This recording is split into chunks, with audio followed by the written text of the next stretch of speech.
a podcast to honor the gods. This better come with a sacrifice. Dave X Media. The two red-eyed monsters bared their fangs. They raised their heads and prepared to strike, and an explosion of dry air blasted through the room. It was so powerful, it knocked Carter and me to the floor. The serpopods stumbled and backed away. I staggered to my feet and realized that the center of the blast had been Muffin. My cart was no longer there. In her place was a woman, small and lithe like a gymnast. Her jet black hair was tied into a ponytail. She wore a skin-tight leopard skin jumpsuit and Muffin's pendant around her neck. She turned and grinned at me, and her eyes were still Muffin's. Yellow and black feline pupils. "About time," she chided.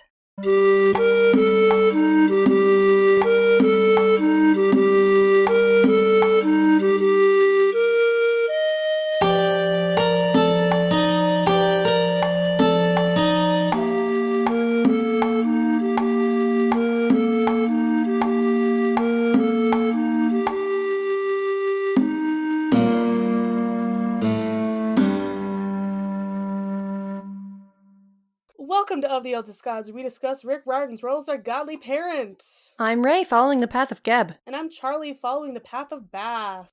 And I'm Takenna, following the path of Thoth. Ayy! New person on the pod! Woo-woo! Woo-woo! That's very Welcome, funny welcome. seeing the arm movements with that.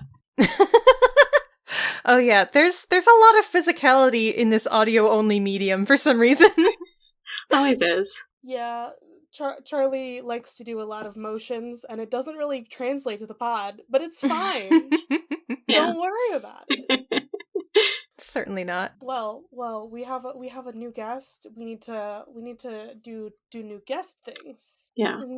Isn't that always fun? It is Okay, fun. Let's see. My list of things. Takenna, will you give us your pronouns, a little bit about you and your history with the books, be they Percy Jackson or Kane, Okay. what have you? So, I'm Takenna. My pronouns are she and her, and I with the books, like, I know I read the Percy Jackson series, like, I think as a teenager. I forget when they came out, but I'm a bit older than you guys, so they weren't like, I was too old for them. So much so that Never. with the last one, I was like, I know I've read this book, but I don't remember anything about it. It was the same with the Heroes of Olympus series. I'm like, I remember two things, and I thought they both happened in the first book, and apparently I'm wrong about that, so I guess I've read at least two of those books. But, yeah.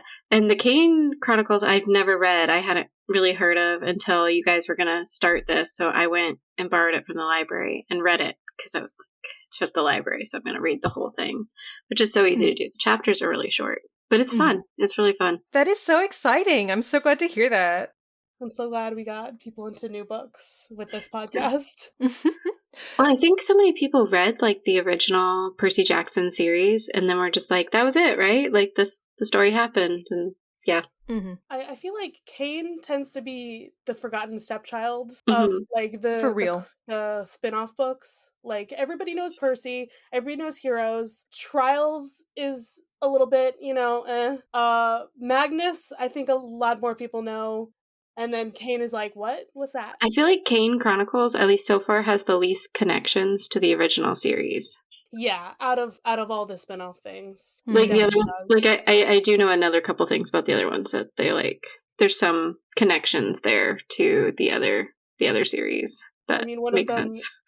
I feel like the title kind of gives part of it away. Yeah. But, yeah, Kane Chronicles is very cool. We like Egyptian shit. I was excited because I really liked Egyptian mythology as a kid. Like, it's so fascinating, and so it's fun seeing, like, being able to explore it in a way that's not just reading a textbook.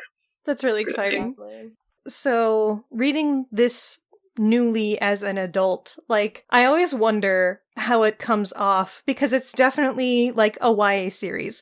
So does it feel especially YA to you? Like, is this something you would have read on your own time? Or is it more just like, bite-sized, like, kiddie fun? Yeah, to me it's definitely like almost between that Y middle grade area, but like that's not really a problem to me. don't get around to reading stuff sometimes. And it's funny because now that my oldest kid is getting a bit older, I'm kind of evaluating everything from like, oh, when would they want to read this? Like, because they're 8, so a little young for this, but not that young. And so it's like, oh, maybe we can read this together in a couple years. But yeah, so it changes the perspective of that too. Like, than if I was just an adult, you know? Because if I was just an adult, I'd be like, oh, this is fun. But I'm like, will my child read this? Is this a good thing? Because they're both getting into Greek and Egyptian mythology too. Oh my gosh. You really enjoy it. Ooh. Yeah. We love that. Yeah. I just got like a little tinge in my heart. I'm like, oh my god, reading Percy Jackson to kids. Love that. I would do that. Or I'll just read it to Orzo. He'll totally appreciate that. I feel like 8 is a really exciting age, like when you start to get like new interests and stuff. That's, you know, hearing that they're into mythology, that's really fun. Yeah, it's really great. Like, so this book they could probably read, and like the first Percy Jackson book she could probably read, but they're really emotional and like so sometimes more intense things are really hard for them. So I'm trying to like gauge like, okay, because you know, it's not like, oh, well, she'll have to wait a year for the next book to come out. She'll be like, can I read the next one right now? And I'm like, well, that one's a little more intense. I think they read the first Harry Potter book, and that was okay. And the second one's okay, but then it's kind of like, I think the third one might end up being too intense for you. So I'm not really pushing them on getting through the second book yet. I'm like, let's get a little older. Sometimes I cannot believe some of the shit I read as a child. Animorphs? Do you know what happens in Animorphs? Because it's all traumatizing all the time. Yeah, there's so many TV shows, too, that I didn't really realize until it's like, oh, you're a little emotional. This is a little hard for you. Like, I don't know if you guys saw that on May the 4th, I let them watch the first two prequel of the Star Wars movies. In the first one, I was like, this is good, this is fine. And then the second one, I was getting up to one where Anakin, like, kills a bunch of people, and I was like, oh, this was a mistake. I should not be letting my children watch this. Yeah. Like, you forget about those parts that is coming up, and you're like, oh, yeah, this is, oh, no, let's not read this anymore. But, yeah. At least you didn't have to show them the third one. No, I did not do that, no. But okay, my brain was just thinking like, there is an illustrated edition of The Lightning Thief. If you always want to do that, yeah, there's the graphic novel ones too. That both my kids love graphic novels. Like, they'd probably be really into those, and so I might. Especially the first series is really. It stays very middle grade throughout. Like, it doesn't really bump up into the YA category, which is good. But yeah, I read like I've read the first of the graphic novels. I own all of them, but I was like, I hated the art style of like the first couple, and then they changed artists, and I was like, oh my god, that looks so much better. How does it compare to the book? Is it basically just the same story? Yeah, there's like some things that are like kind of cut a little bit and made slightly different, but otherwise it's the same thing. From what I'm remembering in like like I said, I haven't read them all, but I did hear something about in The Last Olympian, they cut out like Ethan. I don't know if they cut out just Ethan's death or just like all of him or what have you, or no, wait, maybe it was the stabbing. I don't know. I just heard that they cut out something with Ethan, and I'm like, why? That's pretty weird. Ethan's so important to me. I mean, that's kind of why Ethan really helped Percy make his decision on what he was gonna ask the gods for, like his story. Yeah. I was like, I'm gonna have to read them. Maybe someday we'll do that on the bonus show. We'll just be like, yeah, that'd be a good idea. Here's what's different and what's not. I do like adaptation stuff. It's interesting. Yeah. Like I feel like they'd have to be different. Are graphic novels. Olive Kane is graphic novels, and the first 2 Heroes ones are graphic novels. I think that's where it stopped. Last I heard, and only Lightning Thief is illustrated as like the giant books. Kind of like like an illustrated edition. Okay. Yeah. All right. Well, let's talk about the chapter. That was some good stuff, guys. You want to talk about a chapter? Yeah, I know I told Charlie, I was just like, oh, just put me on any random chapter, but I feel like I got a good one. I like this chapter. It's exciting. Shit's ramping up.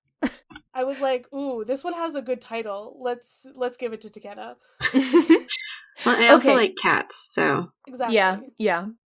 I should say, I think that this is a very good chapter title. It talks about, like, the important reveal of the chapter without spoiling the reveal. It's kind of a funny thing to say. It's perfectly accurate, because she does seem like she's having a very good time. yeah. It's so funny because when I was first reading it, it was like, what the heck? The cat is gonna play with knives? Like, what? And, you know, they were like being attacked, so it was like, what is going on here? So you didn't see this reveal coming. That's pretty exciting. I didn't, because like with this, like we were just reading a murder mystery. I have to make myself like look for the mystery. I'm very happy to just have things revealed to me. Yeah, I'm generally the same way, so it can be a little bit tough. Like, obviously something's up with this cat, but we'll figure it out. They'll tell us. Yeah, I don't remember most of my first impressions of this stuff. It's been so long. But, like, I am that person who tries to figure this shit out. I'm just like, okay, so me as a writer, how would I do this? Actually, I get to it from a meta standpoint, and I'm like, oh, that's what's gonna happen next. I figured it out. I'm getting a little more into that because I listen to so many podcasts about books where the gimmick is, like, one person hasn't read the book. And so it's like their whole job is to, like, try and guess and figure out what's happening. And so, but, yeah, mostly I'm just like, oh, I'll find out. We're gonna, that's what the podcast is gonna be when we get to book 3, especially. Oh, yeah. I'm very excited to, like, actually be in the dark.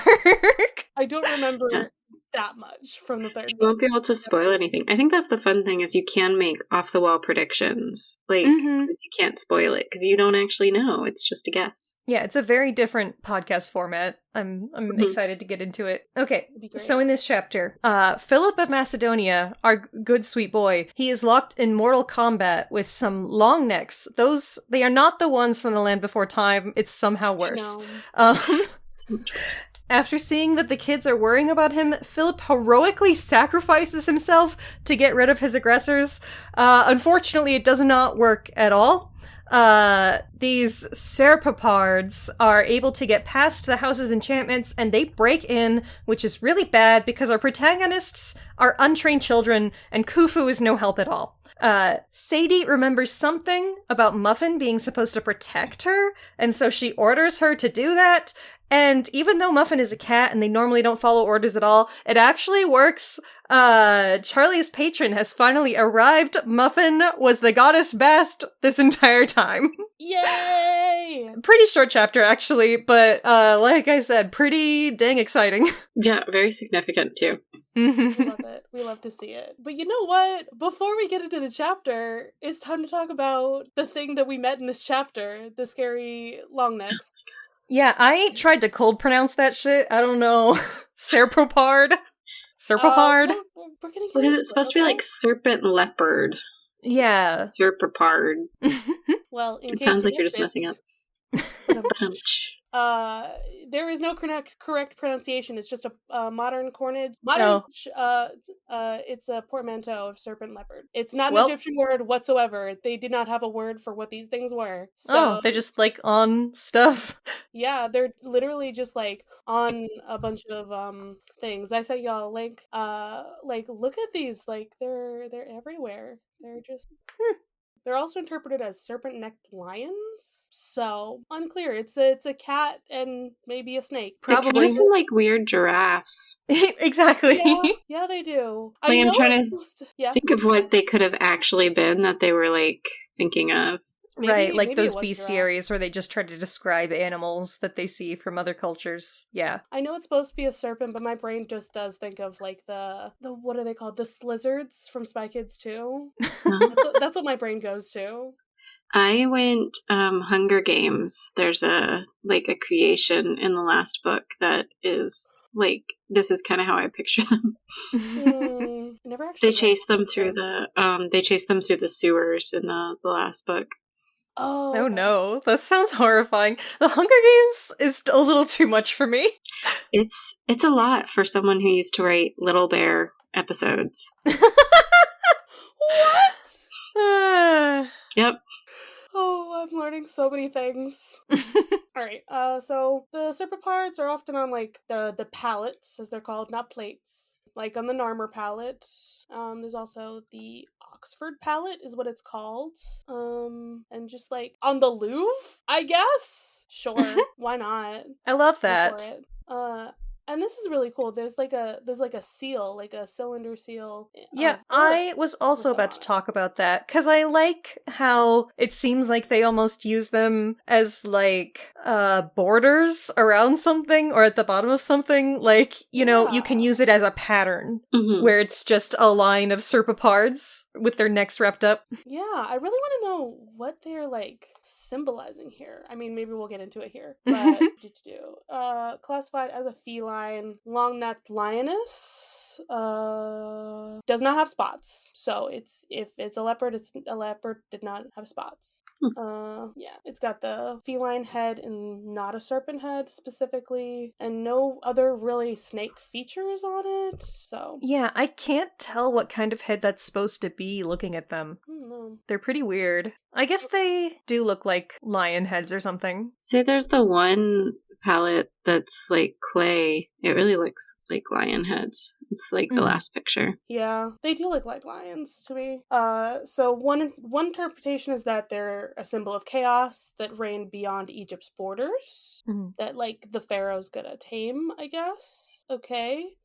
I mean, that makes sense for like the Narmer palette, especially. Right, like, I was gonna say whole that thing they have two people on the palette who have ropes or something around the necks of the serpopards, so they definitely seem to be under some sort of control or something. Yeah, Mhm. and like especially the other side is supposed to be about like Narmer, the first pharaoh, who united Egypt and like destroyed their enemies. You know, I feel like that kind of does make sense as like an interpretation too. Right, because if it's a symbol of the chaos beyond Egypt's borders, it's like taming that chaos. Yeah, but I do think it's interesting that it's in both Egyptian and Macedonian art with like the seal in Uruk as well. We love our Gilgamesh. Yeah, and in Mesopotamia, it's like manifestations of the chthonic aspect of the god of natural vitality, who's manifest in all life, breaking forth from the earth. Okay, that is a sentence.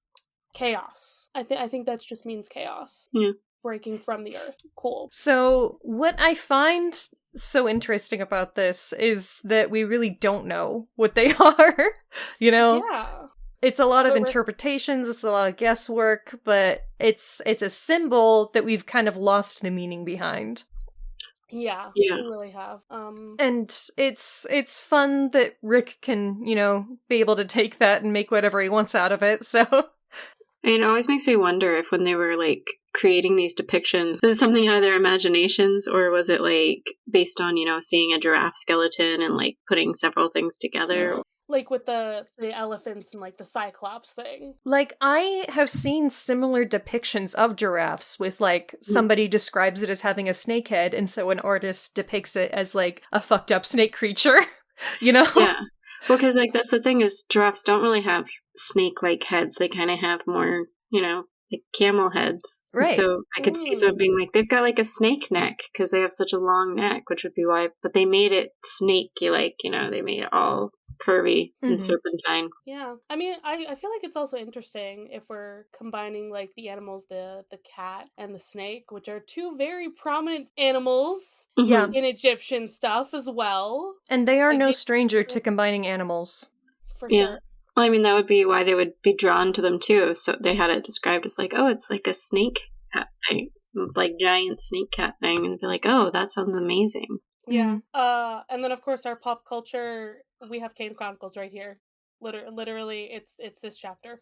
We love to see it. I guess they're also in Magic the Gathering, and in a book called A Song of Wraiths and Ruin. Wow, that sounds like a YA book. A blank of blank and blank. Wow.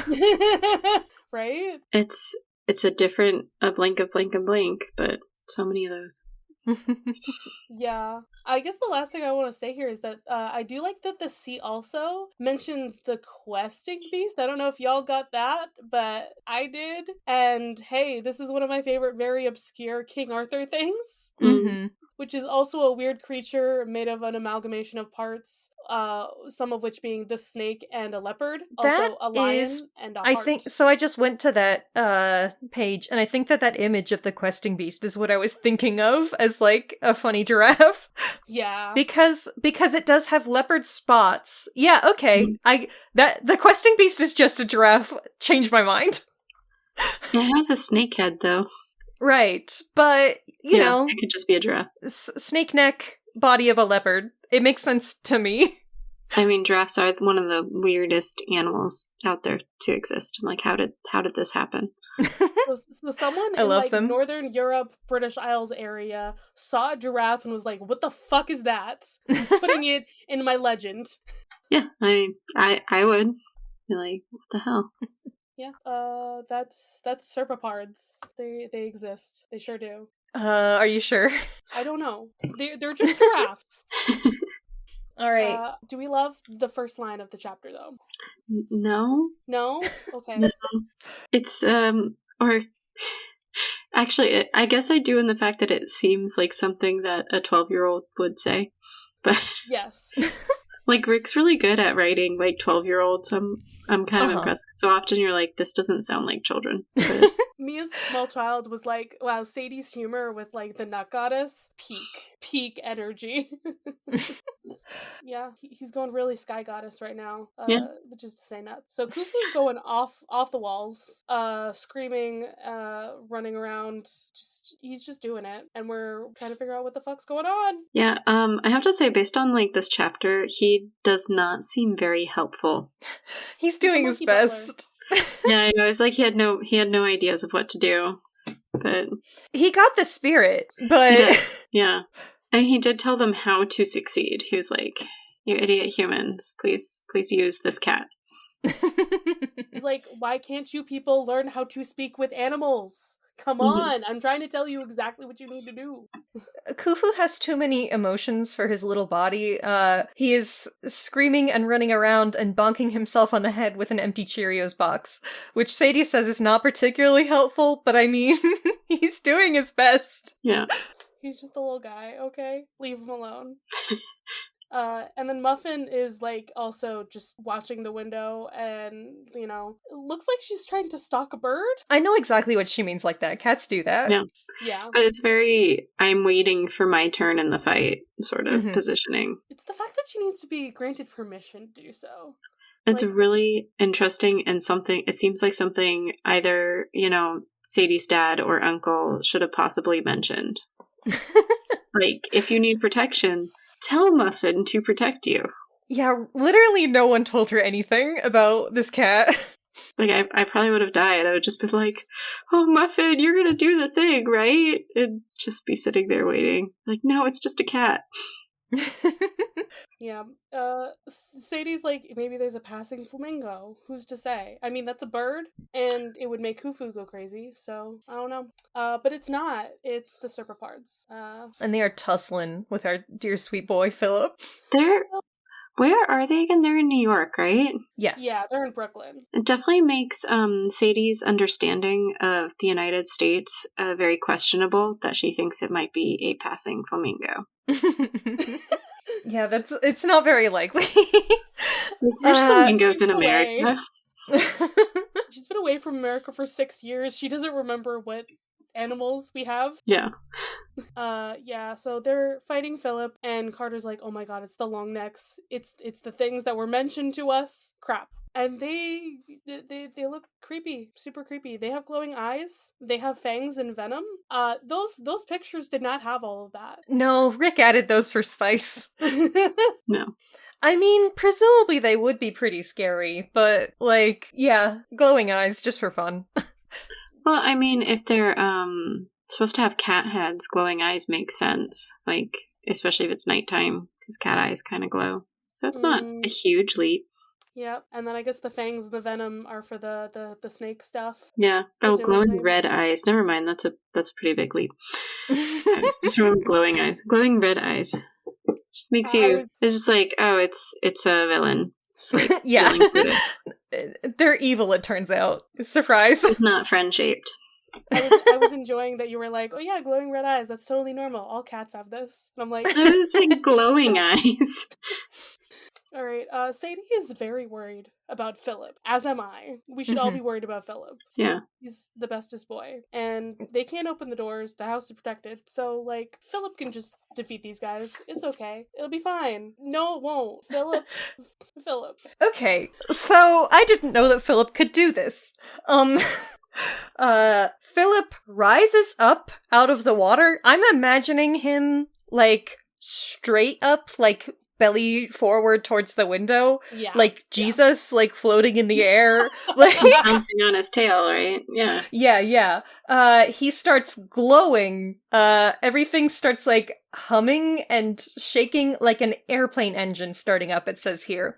And then he just like slams down into the terrace and it breaks off and he and the serpopards go tumbling down. And it's like, okay, you can do that, bestie? Philip just did a magical girl attack. Yeah. Like that is an anime thing. The way it happened, it almost seemed like this was a planned out defense. Yeah. Like that Yeah, the maybe. breakaway, like a last defense sort of thing. He's like, I'm losing. It's time to cash in my one break away the pool.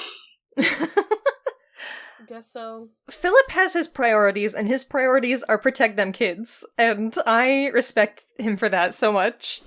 Yep. He had breakfast with that girl. Yes, he did. And then Carter is like, wait, we're fine now. Let's go in the library. I thought of a thing. Well, he doesn't exactly say we're fine. He's like, we gotta figure this out before they come back. Yeah. Well, now is not the time for a library. Now is the time to get the fuck out of Dodge. It might have been a more useful use of their time to figure out how to leave than, like, what are these things? Because the tablet didn't really tell them anything. Yeah, no, none of this was actually all that useful, but it's good for me, the reader. Yeah. We get to look at a cool palette. Yeah, they they stole an artifact, actually. Yes, Carter asks the Shabti in the library to get him the, how'd you pronounce this, Narmer plate? Palette? Narmer palette, yeah. Yeah, and one of them goes and actually grabs the real one from the museum, and he's like, oh shit, I meant a picture. No, actually. What would have been more useful is he said a book on the Namur palette, so maybe it would have had information. Mm-hmm. Yeah. But apparently these helpers are very pedantic. You have to be really Very specific literal. with them. Yeah, I do want to know what the spoon is that he's holding, though. I'm assuming it's like a staff with like a round, something. hollow piece at the top, like a. Carter, you explained everything else. Why not explain the spoon to me? Explain it. It is a very short spoon, so I don't know. I feel like I've seen it before. But I do love that Sadie says the crown looks like a bowling pin, because that's what I always thought of it as a child. I'm like, okay, so Lower Egypt is a bowling pin, Upper Egypt is the one that looks like a chair with the swirly. That's it. That's how you distinguish them. And then when it's both of them together, it's combined Egypt. Yay. It's the royal mace, The the spoon. Yeah. Thank you. I was looking at the page and trying to find that, so I'm glad. We're learning Yeah. things. It's kind of what we thought. Yeah, that makes a lot more sense. Than a spoon. The important thing that we notice here is that Narmer kind of looks like their dad. Can you really tell that from? Yeah, that is a kind of a strange thing to say. But, like, what you can see of him is, like, facial hair and sort of an eye. And, you know, I guess you could be like, my dad has, like, a similar profile to that with the same, like, facial hair. But even then, yeah. It's a really flat nose to forehead line. Yeah, I feel like they don't exactly draw people super distinguished because it's like an art style specifically. But I don't know. I guess Narmer looks like a evil scientist, just like their dad. Well, now we know what their dad looks like, definitively. It's like this guy on this palette. very It's like- I kind of want to see a rendition of that because it's a really flat, like, nose up to forehead. Wait, is there official art of this man? There's definitely art from the graphic novel at the very least of Julius. Okay, I have to look at an official image of him. He barely looks like this guy. They should have made him look more like the Narmer plate. That'd be funny. I keep Yeah, saying you like plate because Carter confused me. Yeah. I blame him. Well, Blame my boy. I think I would have also called it a plate. Like, palette Right. is something different to me. I agree. Which means I probably just don't know the background of that word very well. Right. When I hear palette, I think of artist palette, Yeah. mixing paints and stuff. I don't know any other context of it. Yeah, and this looks to me like it's the shape of a vase, but it's flat. Does that make Mhm. sense? Mm-hmm. And I'm Yeah. like, what? It's a strange item to me. But Sadie also just like flips it over when they need to look at the Serpa parts because they're on the back. And Carter's like, don't touch that. And I am also like, do not touch that. You'll get your finger oils on it and it'll start to degrade and it'll be all your fault. Where are your gloves to like handle this artifact, guys? Come on. But I think that's why Sadie and Carter work as a team, though, because he, like, knows a bunch of information, and she's just, like, going in there blindly and, like, I'm gonna do the thing. Yeah, sometimes you just need someone who's willing to do whatever. Yeah, I hadn't really thought about that. I was thinking of them as being, like, very flawed characters who are probably gonna, like, reach a middle ground. But the thing is that between them, they already kind of have that middle ground because they're both very extreme. Yeah. Yeah, so they do make a good team. There's, like, Sadie trusts Carter's knowledge on, like, what they're doing. Like, she's not questioning him too much, being right about things, which works out. But then he's very timid because of his knowledge that he's like, well, this is an important artifact that we've accidentally taken. I can't touch it. And she's just like, you need to see the back. Let's turn it over. Yeah, the situation calls for it, basically. Listen, each of them has weaknesses that the other fills with their strengths. Mhm. Is what kind of Yeah. goes for them. So I mean, I also get her being so cavalier because she's like, our dad just blew up the Rosetta Stone and we've been told it was just put back together, so who cares? Right. Literally. Where's the line? Because she literally says, that's what that spell is for. Don't worry That's about what it. men's spells are for, yes? Yeah. Yeah, exactly. So they talk about the serpent leopards. They're from 5,000 years ago when this thing was first carved, and the fiery man sent these guys first. Okay, but they're not at the bottom of the river anymore. Oops. Yeah, they're back. And they are trying to break in. I like their method. They're just like, I'm gonna smash my face into this glass door. They try acid first and that doesn't work, so, what else are you gonna do? It's like, also like my anime characters, just, if I try to hit a force field and it doesn't work the first time, I will just hit it again and more hard, and then eventually... Yeah, don't they know that doors are immune to poison damage? Don't they know this? I don't know, if acid didn't work on something, I definitely wouldn't think that smashing it with my face would work. Like, but apparently it does. Exactly. They're something about bludgeoning damage. I can't word things. I was like, what's the opposite of immunity? Vulnerable. Weakness, like in Vulnerable to Pokemon? bludgeoning Okay, damage. there you go. The fact that they broke through the doors with their faces and were all right would probably make me just as worried as the fact as they were like fell to the river and then climbed back up just fine. Yeah, they seem pretty invulnerable at that point. Because like, I don't think your sword's gonna do anything, Carter. They're just gonna be there. Yeah. It would have been really funny if they knocked themselves out by trying to knock on the doors, though. That would have been funny. Like, okay, let's get the hell out of here. We're done. So I do love this moment from Carter. So the monsters are smashing their heads, as we've been saying, and it's starting to get through the protective spell. Like the rune or whatever is flashing, the hieroglyph, and Carter picks up a sword off the wall, and Sadie's like, bro, you cannot be serious. And he's like, what else are we gonna do? I gotta do something. Fight a big leopard with a sword, I guess, is the vibe. And Sadie, like, really respects that of him, but also she's like, bro, you are like 3 seconds from passing out. So I get that her plan was originally, she was like, I'll do the the blowing up spell again. He was like, no, you almost passed out. And it's also kind of like, but what if it doesn't damage them? And then you've just opened the house for them, and now they're coming in and you're passed out. Mm-hmm. Yeah. Well, So what it is to me is that this moment is like a very big brother moment. Like, he's like, I'm protecting my sister. She's got magic powers now, but like, they're dangerous for her to use. I have to do it. And I really respect that for him. they're so cute. Yeah. He's trying. He's doing his best. His dad didn't really train him very well for No. like encountering things. Not at all. They're both They were giving him woefully some, like, unprepared for sword this. lessons. I mean, it makes sense for Sadie. She was being like held away from all that knowledge, but his dad could have like given him like sword lessons or anything. He's the one who can do the spells. Yeah. And Carter's just like, I don't know what I'm doing. There's a sword. Haha. And what stuff is. Yeah. But Khufu's picking up Muffin and like, here, cat. Use the cat. I love when Sadie's like, well, Cat and Muffin both don't end in O, so he must not be offering me a snack. Yeah, it's great. But no, I feel like Muffin really is the like, take this, or what's the meme? It's you know dangerous what to I'm go talking about. alone. Take this. Yeah, that. Mm. That's what Muffin is. There you go, Robert. I gave you a free meme.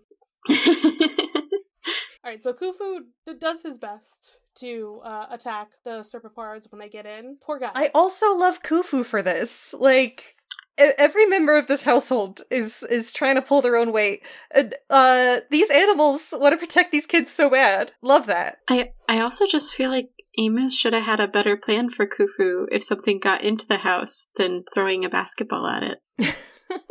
Like, let's get some throwing stars or something in here for you to grab and throw at things. I would be so scared of a baboon with throwing stars, though. He's not a ninja. Well, just throwing something that's not a basketball. It should have been an attack basketball, like it explodes when he throws it at them. Yeah. I mean, even throwing a bowling ball would have been a little more useful if he could throw it, because the basketball's just going to bounce off.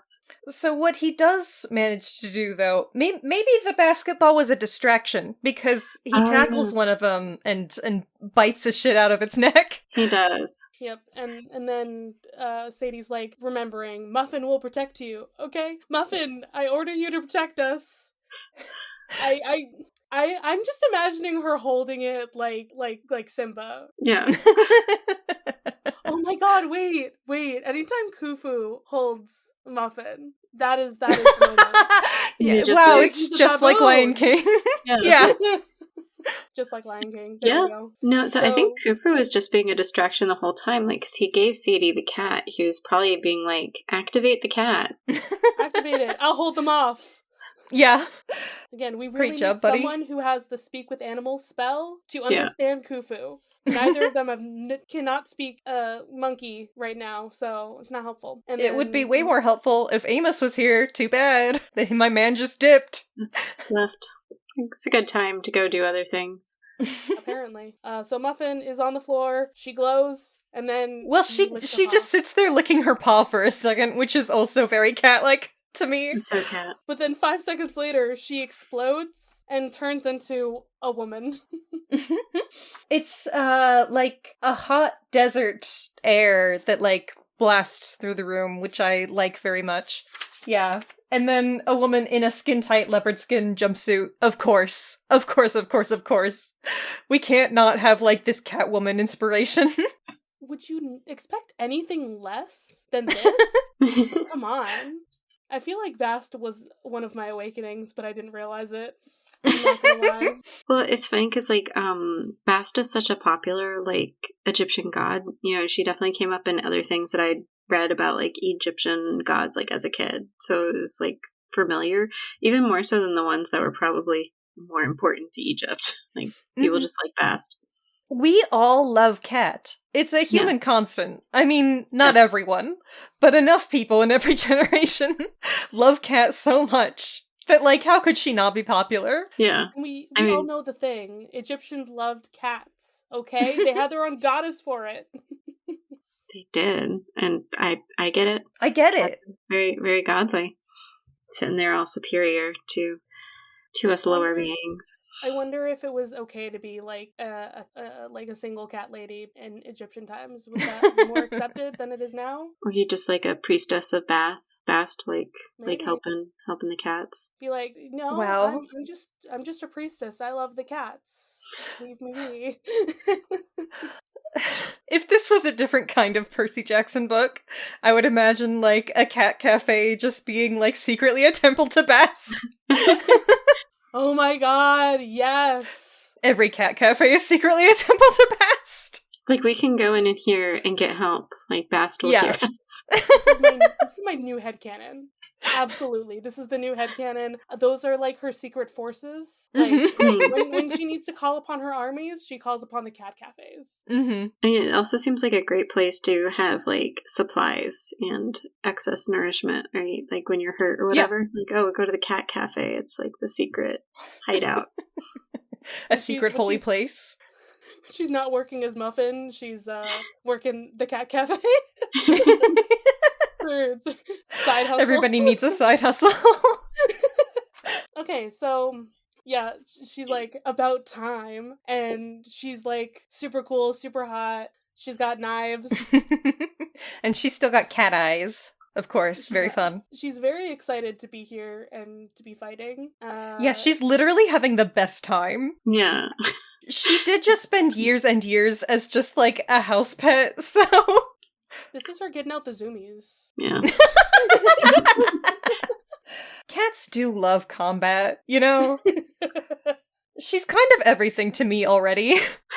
Bast is everything. Bast is the best part of this series. I really enjoy her in this book. It's fun. But, like, this chapter just shows her character so well, even though she's just there for, like, a moment. Like, Yeah. Right? It's literally 2 pages that she is uncatified. but she's already so epic. Like, she's like, I mean, she gets rid of the Sepapards so fast. Like, everyone else is, like, desperate. Yeah. Like, Philip of Macedonia had no chance, and kids were clueless, and then she's like, here's my knives. She gets them to tie the heads together, which is, you know, classic. Lovely. Yeah. We love it when that happens. But they turn into piles of sand, and gotta love that too. My brain just went to a video game that I loved as a child, Wizard 101. There was in fact an Egyptian world that you could go to and fight monsters, and those monsters usually turn to sand as well. So it's the same as Percy Jackson, you know, dust, sand. It's all... No, it's different than the gold dust. They're piles of sand now. I mean, for some reason, this really made sense to me, though, the whole, like, disintegrating into sand. I think because I've seen so many different, like, fantasy things where monsters are created out of some material. And then, like, you know, it's like she says, they were from sand they come, and to sand they return. Like, they were made from sand, and now they've been destroyed, and now they're just sand. Dust to dust. Because, like the magic that was holding it together is all gone. Yeah, and that just made me think instead of Halloween Town 2 when they turn the golem back into a pile of frogs. Same thing. Yeah. So Bast is like, hey Sadie, open us a door to the Duat, and Sadie's like, no, What? I can't. And she's like, dang, well, let's go get an obelisk. And they're like, okay. The fact that they're like, no, the obelisk was in London. It's like, guys, there's more than one obelisk in the world. There's so many obelisks. People keep making them. Don't worry about it. Well, Yeah. I don't think Sadie and Carter have quite grasped that, like, all of the Egyptian style monuments work. Yeah. Mm-hmm. That's like, well, that's just something people made. How can that work? It's like, So well, are the The rest other of them, ones though, were you know? things people made too. Did Yeah. you not realize that? It's a symbol. That's all it is. It's just a symbol. Although, you know, because Carter's just been traveling everywhere, neither of them might have realized that there was one in New York. That's Mhm. true. I mean, who goes to Manhattan, right? Not these Egyptian people. Of course not. So to me, this is another very strong example of gods being very different in this book than they were in the original Percy Jackson series. Because Yeah. in Percy Jackson, you would never see a god just hanging out as a house pet for years. Like, they're busy as fuck. They got stuff going on, and they would never be undignified in such a way. But You know, she seems pretty chill so far. Well, that's the difference. The Greek gods are like ruling the universe and all that shit, and the Egyptian gods are like, we're just chilling.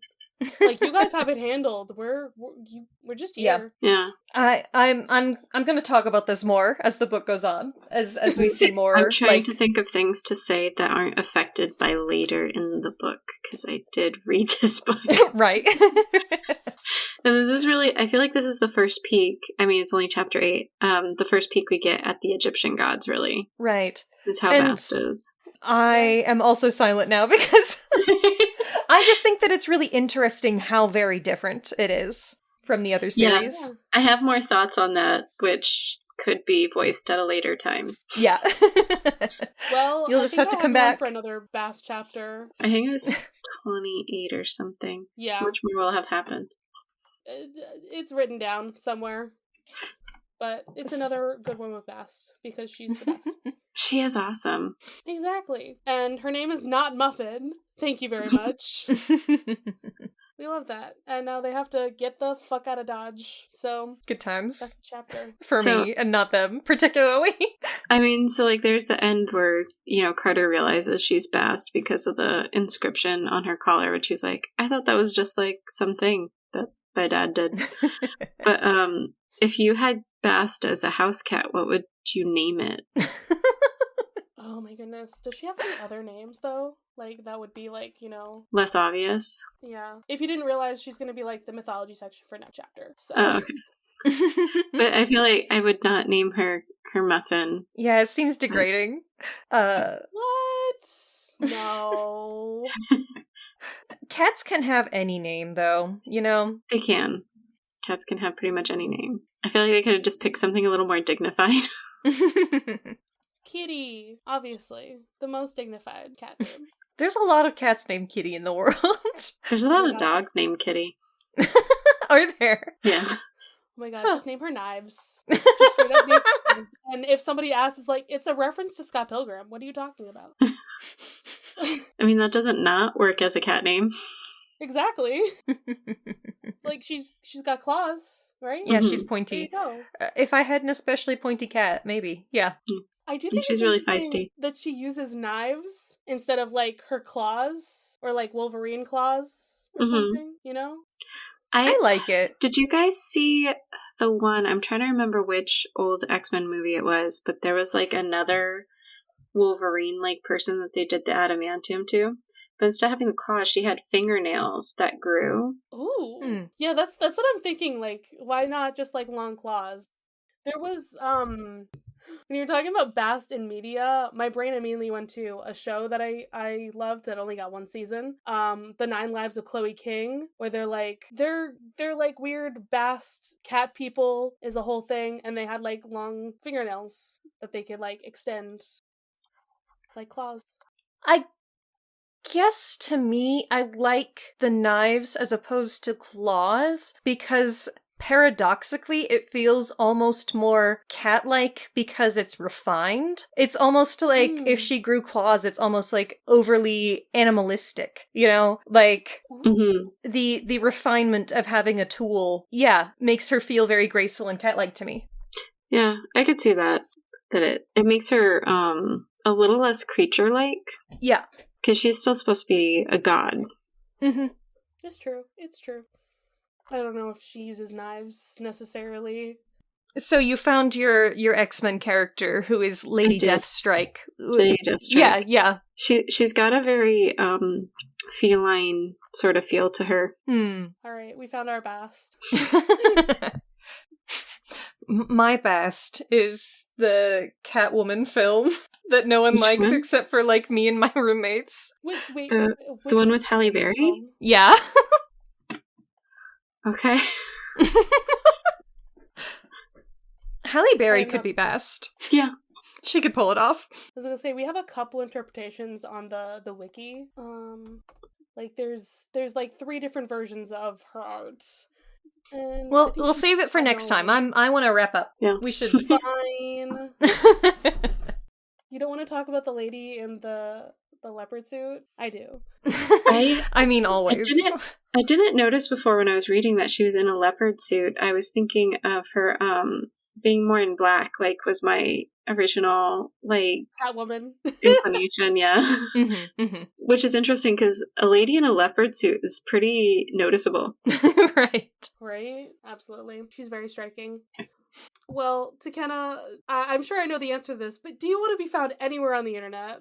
You can find me on the Deus Ex Media Discord and Hell nowhere yeah. else. If you join our Patreon, you can join us there and have fun chatting with cool people like Takenna. Yep. Yeah, we're nerds. I'm pretty much always around there. Very happy to chat. But yeah, that's it. Media, that's it. I was like, what do we do next? Right. Plug. Takenna, do you have a plug for us? Do you have a media that you've been consuming? Oh my gosh. So I don't, because the only thing I've been doing lately is reading fan fiction. Okay, fan fiction. What are you reading? Wolfstar fan fiction, and just like way too much of it. It's so bad. Because it's like, I have other things that I want to be reading, but then I'm like, or maybe more fan fiction. Yeah, so I stopped reading that and read other things. But it's fun. It's fun though. I think people forget that sometimes it's just fun to see characters you like in a different way. So I'll plug that. Reading fan fiction of things you like. Be good. Good. We support this. I was reading TMNT crossover fan fictions where different versions of the Turtles meet each other. So, like, whatever you're doing can't be more embarrassing than that. Currently, it is a banned AU alternate universe fan fiction of Wolfstar, which is very fun, but it's not 70s enough. It's also like modern. I'm like, oh, that's too bad. I wish it was more 70s. I was gonna say they're from the 70s. Like, come on. Which is a really fun part of a lot of Marauders like fan fiction. So it's in the 70s. Yeah, you gotta set it in the right time period. Come on. Yeah, the vibes. They're very important. Let's see. My brain is going to like, what have I been consuming? That's right. I recently rewatched. Wait, I can't remember if I plugged that last time or no. No, I don't think I did. I have no memories. I need to write things down that I'm plugging, honestly, because I'm just gonna have to replug things. I rewatched all of the Dragon Prince recently because the new season came out. Boy, oh boy, howdy, season 6. Fuck. So you actually have mentioned this at least once, maybe twice. But this is exciting though because now you're actually talking about the new season, which is fuck.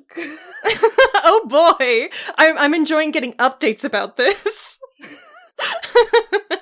I just want to know what they're doing with the characters' arcs. I'm not gonna lie, we only have one more season to go. Oh boy. We're one of we have our like our evil menacing villain in the background, and then we have like our character who is going in a downward spiral towards a villainy, and it doesn't really seem to be getting any better. And I'm like, are we gonna get a redemption arc, or is this just gonna be like dead at the end or something? Like, what's gonna happen there? I really want to know what happens. Listen, if you've seen any of it, listen, Claudia in season 1 is like so cute and sweet. Like, she's a goth, but she's like adorable. Like, she does this like little thing with her nose. She's like, oh, when she has like a thought. And she's got like pink tips in her hair. She's really cute. She walks into trees when she's reading a book. Listen, I'm obsessed with her, but I'm also like concerned about what the fuck is going on with her mental state. Oh girl. She needs therapy. So don't they always? Fictional characters do. So much. They redeemed somebody else, and I'm like, Claudia, are you gonna get something? Claudia, please. She was in line to be one of the love interests, and then that went. So we're gonna see what happens with that. Also, in comparison, our protagonist might be also going in a downward spiral because the bad guy wants to use him for things. But that hasn't happened yet, so... Oh boy. There's only one more season. What the fuck is happening here? I feel How like... long do you have to wait for the next season? December, I think. Oh, that's not that long. Yeah, it's not that long at the all. 6th season just came out. Yeah, I think it's supposed to be this December, so I'm just like... That's really exciting. That show's been running for a while. They took, like, a bit of a long break for a bit there because, you know... All the stuff. Happening. So I just want to know how we're gonna get the ending of the show in 8 episodes, because each season is like 8 episodes. That sounds very watchable. Like some shows, there's like 24 episodes and there's like 15 seasons. I'm like, I'm never going to be able to watch all that. Mm-hmm. And then there's me who's just like, one of these days, I am going to start and finish One Piece. And by finish, I mean catch up, because it's still going on. It sure is. It's gonna be like my crowning achievement. I'm gonna do it. I already have a friend who did that, actually. So I'm gonna do that, and I'm gonna time myself. It's gonna happen someday. Raye, did you have a plug, or were you just plugging the turtles? No, that was not my plug. You guys can stop me. I really like the band The Devil Makes Three, and they are like a modern bluegrass type band. People should listen to bluegrass and bluegrass inspired music more, actually. There's like a direct like line from like that to like rock and roll. Like it's actually cool as fuck. Like if you want to listen to stuff that is country and also good, make sure see if you can get a little bluegrass in there. It kind of slaps. I don't know if there's such a thing as country and also good. I don't know. Anyways, the song Paint My Face by The Devil Makes Three is my favorite. It's got kind of like a dark vibe, but it's like really fun. I think that people should use it in fandoms to make like really emotional AMVs. Why don't you make an AMV? Why don't you start this trend? AMVs are really hard to make. You have to like get access to all these clips and like it's... Yeah, I don't understand how people do it at all. Yeah. It sounds really difficult. I don't know. I was just trying to show you guys something from the Percy Jackson show, and I had to take a picture of my tablet with my phone because I couldn't like just take a screenshot. So I don't know how people get clips. There's a way to do that because it's not, I saw a Tumblr post about this. It's not even that they're like intentionally trying to stop you from taking screenshots, which is what I always thought. It's that like, it's the way that your computer reads it. It's not like actually on the screen. There's a function that you have to turn off and then you'll be able to do that. So if I find that, I'll send it to you. Okay. Ew, because that would make my life so much easier. Actually, that makes sense because I've had more luck sometimes with like doing a screen record than trying to do a screenshot. But that's interesting. We're learning things today. We're learning so many things. Okay, please release us from this mortal coil. I guess I will. Do I have to? I think you guys need to get the fuck out of my house. Literally, like get out of here. You're coming for us. We only barely survived getting away from the Serpa parts. Thank God my girl Bast is here. Like thank God. Thank the gods. I would follow Bast to the ends of the earth actually. So would I. Tracks. Makes sense. Best get going. Bast has a harem waiting for her. Okay, bye everybody. Bye. Bye.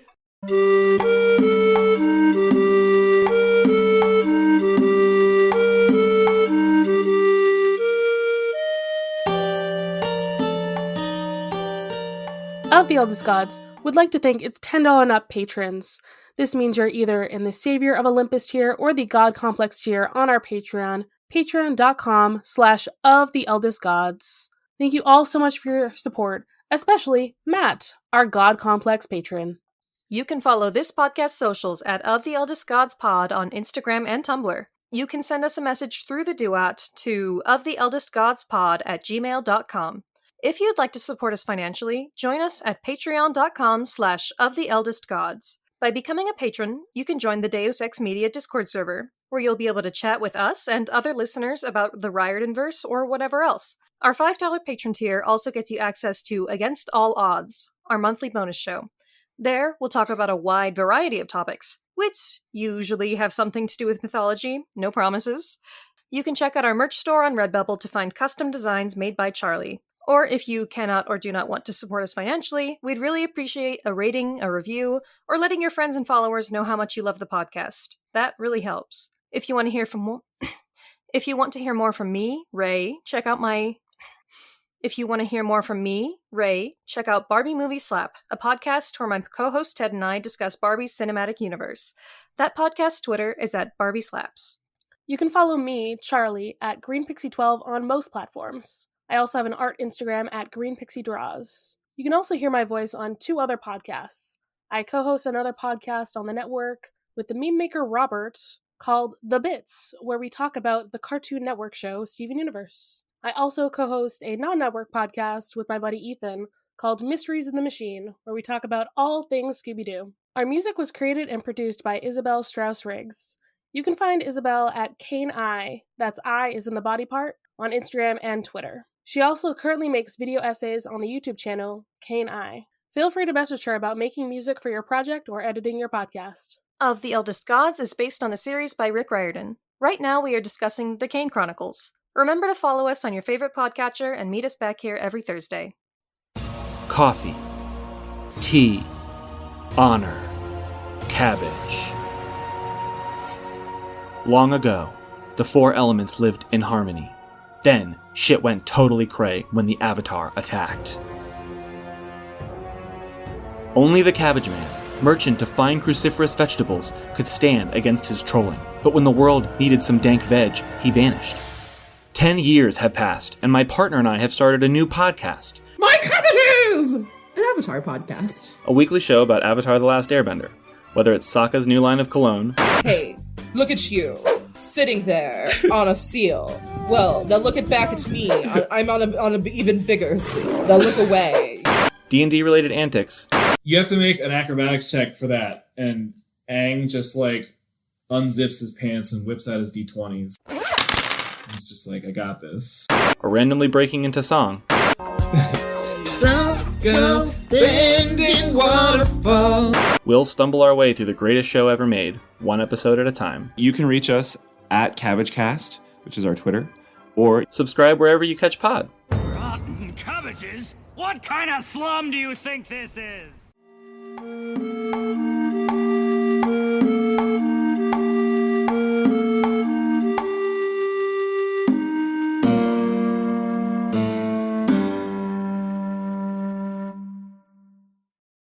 So when you were talking Oh. Parker, shut up. Dave X Media.